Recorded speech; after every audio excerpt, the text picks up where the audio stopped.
બજેટમાં મોદી સરકારના ટેકેદારો માટે મોટી જાહેરાત. આંધ્રપ્રદેશ બિહાર પર પૈસા પ્રોજેક્ટનો વરસાદ. નાણામંત્રી નિર્મલા સીતારમણે આજે સંસદમાં બજેટ 2024-25 રજૂ કરતા બિહાર અને આંધ્રપ્રદેશ માટે મોટી જાહેરાતો કરી. મોદી સરકાર 3.0ના પ્રથમ બજેટ પહેલા બિહારને વિશેષ રાજ્યનો દરજ્જો આપવાના કેન્દ્રના ઇનકાર બાદ રાજકારણ ગરમાયું હતું. બજેટ પહેલા બિહારને વિશેષ રાજ્યના દરજ્જો આપવાના સવાલ અંગે મુખ્યમંત્રી નીતિશ કુમારે પણ કહ્યું હતું કે બધું ધીમે ધીમે ખબર પડશે. વાત એમ હતી કે તેમની નજર બજેટ પર હતી. બીજી તરફ નાણામંત્રીએ પણ બજેટમાં બિહાર અને આંધ્રપ્રદેશને નિરાશ ના કર્યા. કેમ નહીં, આખરે સરકાર તેમના જ ટેકાથી તો ચાલી રહી છે.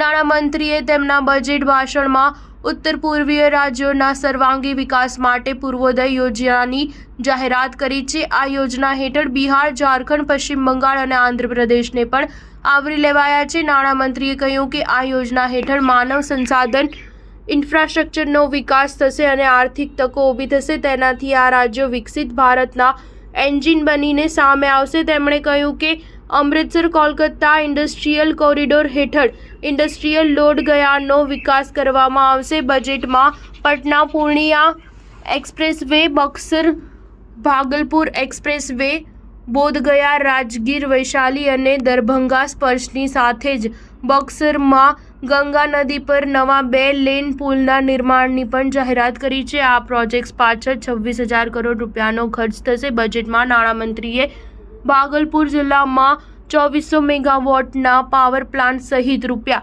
21,400 કરોડના પાવર પ્રોજેક્ટ્સની પણ જાહેરાત કરી છે. આ ઉપરાંત નવા એરપોર્ટ, મેડિકલ કોલેજો અને સ્પોર્ટ્સ ઇન્ફ્રાસ્ટ્રક્ચરના નિર્માણ પણ કરાશે. આ સિવાય બિહાર સરકારના મલ્ટીલેટરલ ડેવલપમેન્ટ બેન્કો પાસેથી મદદ માટેની વિનંતીમાં તેજી લાવવાની પણ સરકારે ખાતરી આપી છે. બજેટમાં ગયાના વિષ્ણુપદ કોરિડોરના નિર્માણનું પણ જાહેરાત કરાયું છે. આ ઉપરાંત નાણામંત્રીએ બજેટના ભાષણમાં આંધ્રપ્રદેશની વાત કરતા કહ્યું કે આંધ્રપ્રદેશની મૂડીની જરૂરિયાતોને ઓળખીને સરકારે આંધ્રપ્રદેશ પુનર્ગઠન અધિનિયમની પ્રતિબદ્ધતાઓને પૂર્ણ કરવાના પ્રયાસો કરવા છે. તો આંધ્રની રાજધાની અમરાવતીના વિકાસ માટે પણ રૂપિયા 15,000 કરોડની ફાળવણી કરાવાઈ છે. સ્ટાર ન્યૂઝ 7 હંમેશા સચ્ચાઈની સાથે.